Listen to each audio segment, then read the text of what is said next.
Di balik pintu yang tak terkunci, ada pandangan yang mencuri hati. Ketika satu atap menyatukan sepi, disitulah batas wajar tak lagi ditaati.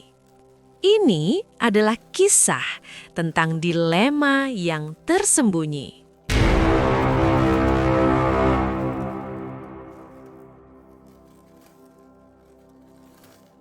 Sebelum mulai ceritanya, mari perkenalkan dengan tokoh utama dalam kisah ini. Tapi semua nama akan disamarkan demi privasi. Aku mempunyai kisah yang begitu indah bersama menantuku. Oh iya, perkenalkan, namaku Ibu Harmiati. Umurku sekarang 47 tahun dan aku merupakan seorang hajah. Dulu aku menikah masih di usia muda dan dari pernikahanku aku memiliki satu orang putri. Akan tetapi saat ini statusku adalah seorang janda karena suamiku telah tiada akibat sakit jantung 5 tahun yang lalu. Di mana artinya di KTP-ku berstatus cerai mati. Bicara sedikit tentang pekerjaanku, aku sendiri bekerja sebagai seorang sekretaris di sebuah perusahaan ternama di kotaku. Aktivitasku sehari-hari ya seperti kebanyakan orang, yaitu berangkat pagi, pulang malam, dan libur hanya hari Minggu saja. Dan yang pasti kalau ada tanggal merah. Agak kerepotan memang, karena sejak kepergian mendiang suamiku itu, apa-apa aku harus sendiri. Apalagi sekarang ini, aku tinggal di rumah itu hanya dengan putriku yang bernama Aisyah dan suaminya yang bernama Anas. Nah, dengan Anas menantuku inilah kisah yang akan aku paparkan kejadiannya pada kesempatan kali ini hanya di channel YouTube 48HX Silit ini. Biasanya sebelum berangkat kerja, aku selalu beresin rumah terlebih dulu dan masak untuk mereka. Karena aku memang tidak punya pembantu. Oleh karena itu, semua aku kerjakan di pagi-pagi buta. Tapi itu semua tidak menyurutkan semangatku demi masa depanku dan putriku. Tapi kenapa sih menantuku itu ikut tinggal di rumahku? Jadi begini ceritanya. Anas menantuku itu hidup sebatang kara tanpa sanak keluarga. Karena menurut penuturannya, dari kecil hidupnya sudah di panti asuhan. Bisa dibilang menantuku itu seorang anak yatim piatu yang tidak merasakan kasih sayang dan kehadiran orang tua di kehidupannya. Aku menerima dia menjadi menantuku karena itu sudah menjadi pilihan putriku. Dan aku akan sangat merasa bahagia kalau putriku juga bahagia. Itulah prinsip hidupku. Hari-hari pertama Anas tinggal di rumahku, dia masih sedikit canggung dan malu. Mungkin karena belum terbiasa tinggal bersama mertua yang tua tapi cuantik ya. Padahal aku sendiri orangnya ramah. Atau mungkin juga saking ramahnya aku sehingga Anas sungkan padaku.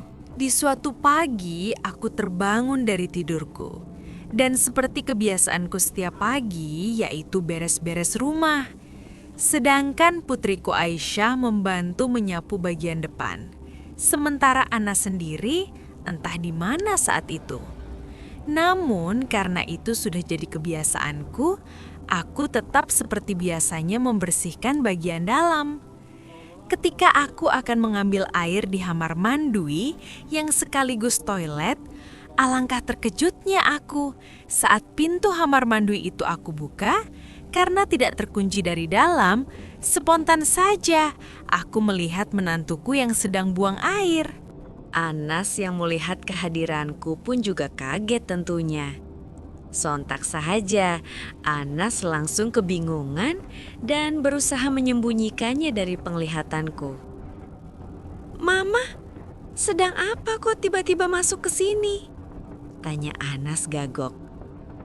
Kan sudah menjadi kebiasaan Mama setiap pagi bersih-bersih rumah sebelum berangkat kerja. Jawabku dengan santainya, meskipun agak deg-degser juga. Kan Mama jadi melihat semuanya, ucap Anas lagi. Iya deh, maafin Mama Anas. Tadi Mama tidak tahu kalau Anas sedang buang air. Ya sudah, kamu terusin dulu. Nanti kalau sudah, itu Mama sudah siapkan kopi di meja makan. Ucapku dengan berusaha setenang mungkin. Selanjutnya aku pun mengambil air dan kain pel yang ada di hamar mandui itu dan segera berlalu dari sana. Lalu aku pun segera mengepel lantai rumahku. Sementara itu Aisyah pun masih sibuk menyapu di depan. Kemudian aku pun melanjutkan membersihkan ruangan yang lain. Hingga beberapa saat kemudian, Anas pun keluar dari hamar mandui dan menanyakan keberadaan istrinya padaku. Aisyah kemana, Mak? Tanyanya.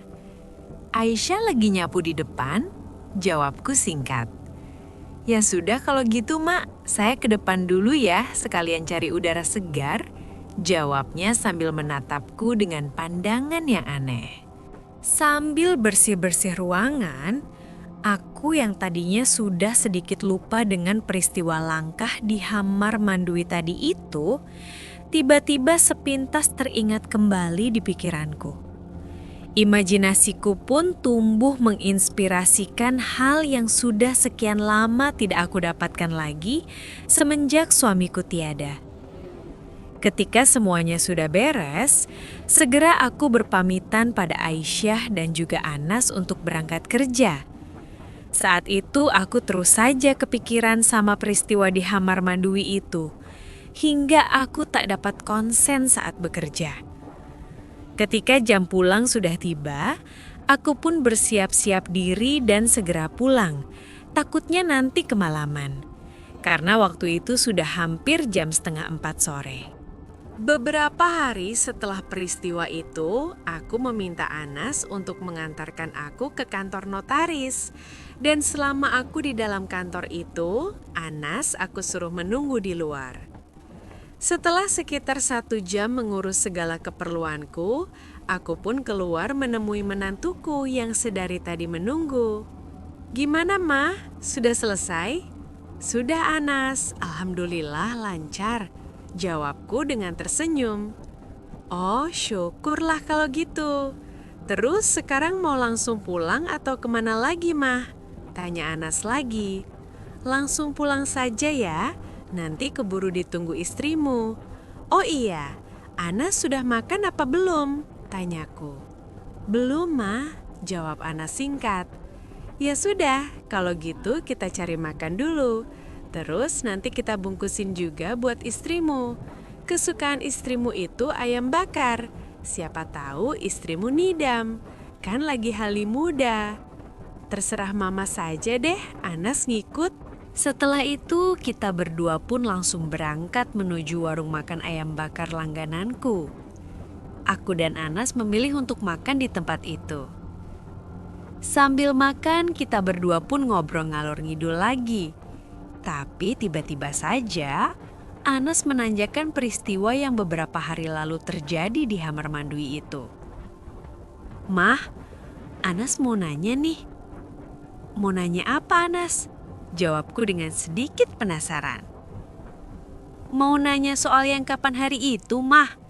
Mama tidak berpikir yang macam-macam kan ke Anas? Walah, kirain mau nanya apa? Menurut kamu Mama berpikir bagaimana coba? Dengan perasaan deg-degan aku mencoba bertanya balik. Ya enggak sih, Ma. Siapa tahu Mama memikirkan sesuatu gitu. Ucapnya seraya tersenyum tidak jelas. Dalam batinku aku bertanya-tanya. Mengapa Anas membahas hal itu? Padahal sebenarnya aku selalu saja kepikiran atas apa yang sempat aku saksikan saat itu. Tahu sendirilah, aku ini kan sudah cukup lama tidak melihatnya. apalagi memilikinya. Karena semenjak suamiku tiada, aku belum pernah sekalipun dengan seorang pria. Walaupun banyak yang berusaha mendekatiku. Lah, kini malahan Anas menanyakan hal itu lagi. Tentu saja aku harus jaga image lah di depan menantuku itu. Jangan sampai Anas tahu apa yang sebenarnya aku bayangkan akhir-akhir ini. Gak kok, Anas saja sudah lupa kok. Jawabku berusaha tetap berpura-pura di depannya. Mama itu masih cuantik banget dan juga masih kelihatan awet muda loh. Memangnya Mama tidak ingin menikah lagi? Tanya Anas seperti mencoba mencari celah. Anas, Mama itu sudah tua tahu. Malu sama Aisyah jika Mama harus menikah lagi. Jawabku dengan hati berbunga-bunga saat mendengar ucapannya yang bagaikan sebuah kata rayu itu. Serius, Ma, Anas gak bohong. Kalau saja aku belum menikah dan Mama bukan mertuaku, pasti sudah Anas pacarin. Ih, kamu itu ngomong apa sih, Anas? Kok malah bicaranya kemana-mana? Sahutku berpura-pura tidak setuju dengan apa yang telah diucapkannya itu. Padahal sebenarnya aku telah dibuatnya salting, alias salah tingkah dengan ucapannya yang sepertinya jujur itu. Apalagi kan tahu sendiri, aku ini sudah cukup lama tidak mendapatkan pujian-pujian yang seperti itu. Terus terang saja, saat itu aku jadi baper ketika Anas bicara seperti itu. Imajinasiku pun semakin tumbuh subur dan jiwa mudaku pun kembali bergelora. Sudah, kita makan dulu, keburu malam. Nanti Aisyah nungguin kamu loh. Ingatku padanya sekaligus untuk menghentikan rayu-rayu yang sepertinya akan semakin ngelantur itu. Iya mah, sahutnya tampak sedikit kecewa. Setelah selesai makan, sambil menunggu makanan yang dibungkus, Anas diam-diam terus saja memperhatikanku. Entah apa yang ada di dalam pikirannya kala itu. Tapi aku juga terus berpura-pura saja tidak tahu. Akan tetapi, ketika netra Anas tetap saja tertuju kepadaku, aku pun menegurnya dengan sopan. Kenapa Anas terus memandangi Mama seperti itu? Gak apa-apa kok, Mah. Anas terus terang saja kagum melihat kecantikan Mama. Sepertinya aku sudah mulai tertarik sama Mama. Ucapnya dengan raut mukanya yang sedih. Ngawur saja kamu ini. Mama ini mertua kamu, Anas. Sudah, ayo kita pulang. Ajakku seraya aku melangkah terlebih dulu. Sesampainya di rumah, Anas masih saja terus memandangiku. Gak lama kemudian, aku masuk ke rumah dan buru-buru pergi mandui. Ketika aku selesai mandui, ternyata aku lupa bawa handuk. Segera saja aku manggil Aisyah, tapi tidak ada jawaban darinya. Yang ada malah Anas yang menjawabnya. Ada apa, Ma? Aisyah lagi ada di depan. Boleh Mama minta tolong ambilkan handuk di kamar Mama? Pintaku. Anas pun langsung pergi untuk mengambilkan handuk itu di kamarku. Tak lama berselang, Anas pun datang untuk memberikan handwok itu padaku. Ini mah handwoknya, seru Anas. Dengan segera pintu pun aku buka sedikit dan hanya kepalaku saja yang keluar dari pintu kamar mandui itu.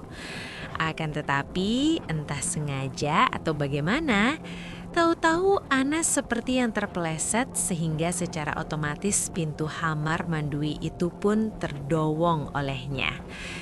Tak bisa dielakkan lagi, akibatnya Anas pun berhasil melihat apa yang seharusnya tidak boleh dilihatnya itu.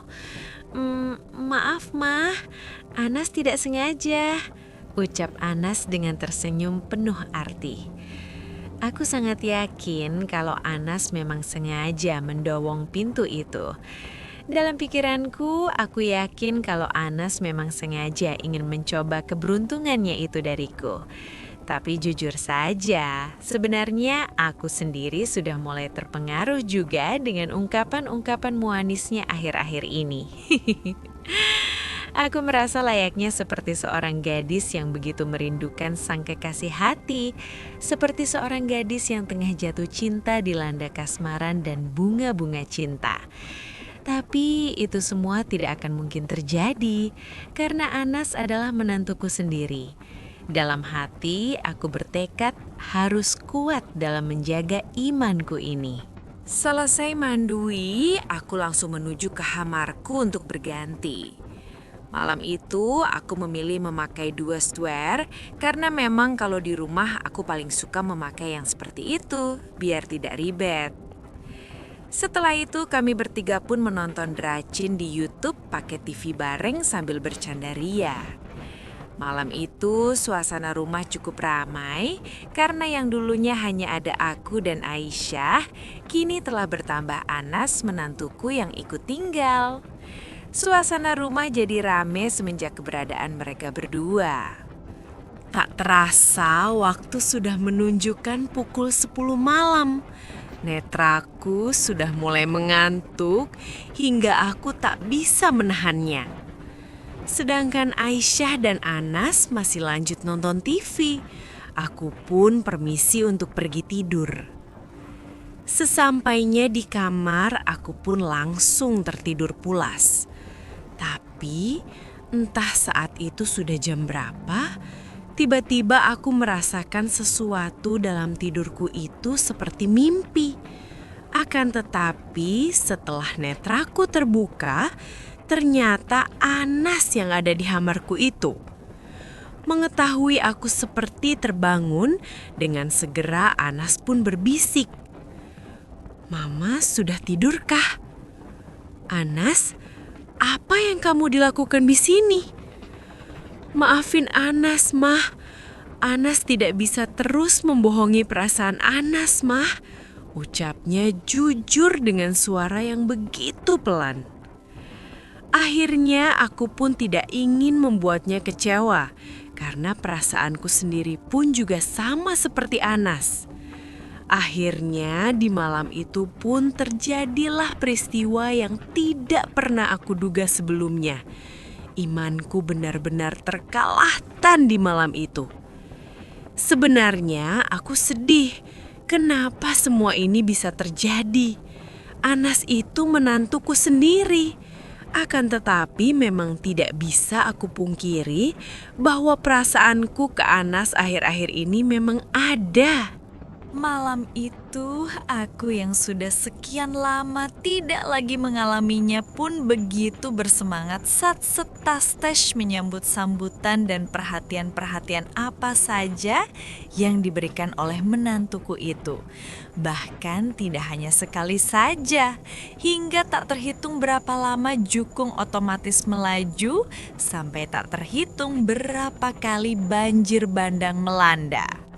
Disertai dengan variasi 1, diselingi variasi kedua, terus berlanjut ke variasi ketiga, mengakibatkan nyanyian lagu dangdut menggema, namun masih dalam kondusif sewajarnya. Hingga tibalah kami bersama-sama pada tujuan negara Nirwana Ambarawa dalam tempo yang tidak sesingkat-singkatnya.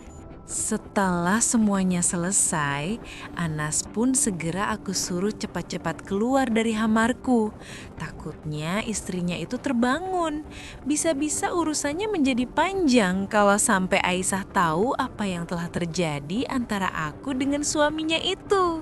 Semenjak malam penuh cerita itu, perasaanku pada Anas semakin hari semakin tumbuh. Tapi aku tidak boleh egois. Karena Anas adalah menantuku sendiri, sama saja aku mengkhianati putri kandungku sendiri. Jujur, aku sedih banget saat itu. Hatiku menangis, tapi aku juga tidak bisa berbuat apa-apa. Bahkan aku selalu lupa diri ketika Anas berada di dekatku. Imanku memang lemah. Dan yang lebih buruknya lagi adalah kejadian baik itu selalu berulang lagi dan lagi. Lama-lama aku jadi keterusan sesenangan sama menantuku itu. Sebenarnya aku sadar, tapi aku tak kuasa untuk mencegahnya. Aku hanyalah manusia biasa yang tak lepas dari dosa. Hari demi hari aku selalu dihantui rasa bersalah atas apa yang aku lakukan selama ini dengan menantuku itu. Ibu macam apa aku ini, batinku. Aku harus bisa menghentikan semua ini sebelum semuanya terlambat. Aku tidak ingin menghancurkan rumah tangga putriku sendiri. Akhirnya aku mengatakan pada Anas untuk tidak mengulanginya. Walaupun Anas tidak mau menghentikannya, aku harus siap untuk menoyaknya. Karena aku tidak mau terjadi hal buruk akan menimpa pada keluargaku dan rumah tangga putriku. Aku harus mencari cara agar Anas tidak lagi mendapatkan kesempatan untuk bisa bersamaku. Walaupun sebenarnya perasaan saling membutuhkan itu masih ada, aku sudah bertekad untuk memberikan pengertian kepada menantuku itu. Akan tetapi, sungguh tidak aku duga Anas malahan mengancamku. Sepertinya Anas tidak ingin menyudahinya. Sementara itu, selama ini Aisyah tidak mengetahui sama sekali apa yang aku lakukan dengan Anas. Semua terlihat baik-baik saja. Bahkan kehaliman Aisyah sudah memasuki bulan ke-7 dan 2 bulan lagi akan menghadapi masa persalinannya. Jangan sampai putriku itu mengetahui akan hal ini. Karena jika dia sampai tahu, pasti akan sangat kecewa dan marah, serta akan mengganggu kandungannya itu.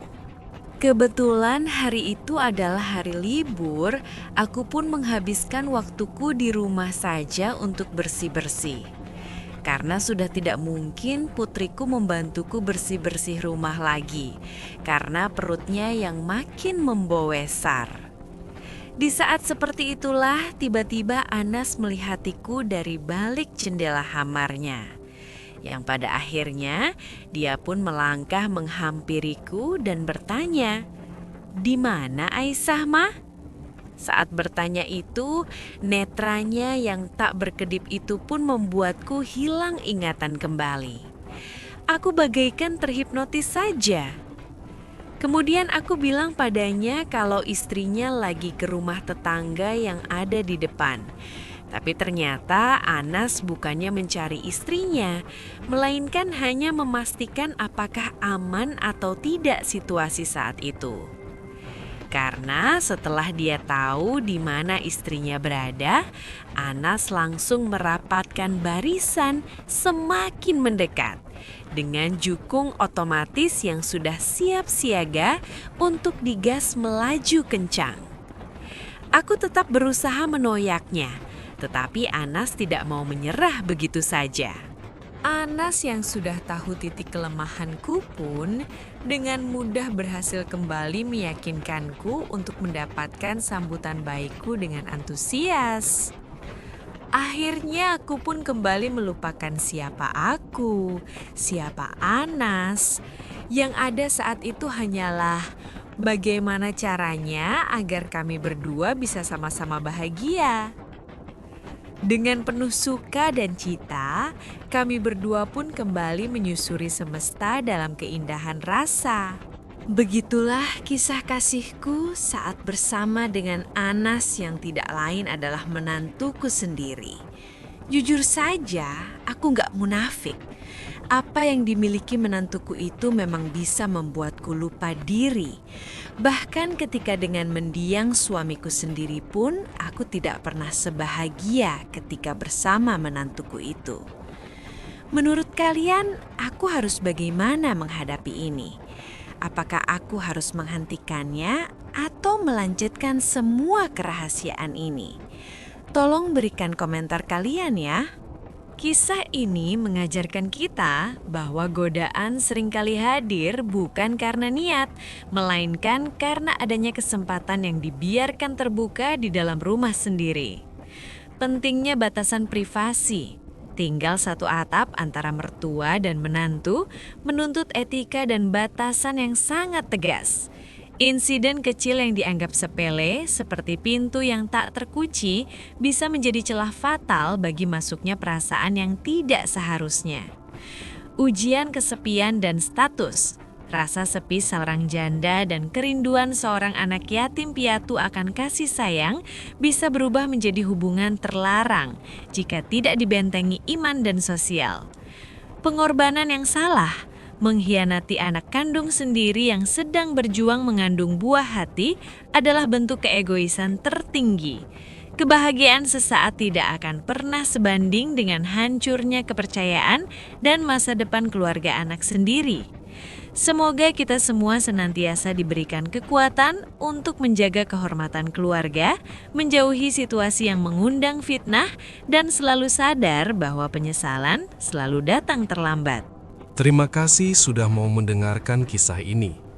Di sini tentunya kami sebagai admin tidak ada maksud untuk merusak moral. Tapi di sini channel 48 Hasilit hanya berbagi pengalaman saja yang tidak untuk ditiru. Ambil baiknya dan buang buruknya dari cerita kisah nyata ini. Semoga hal seperti ini tidak terjadi kepada kita semua, bosku. Dan semoga kita semua dilindungi dari mara bahaya. Sampai jumpa di cerita selanjutnya. Jangan lupa like, komen, share, dan subscribe.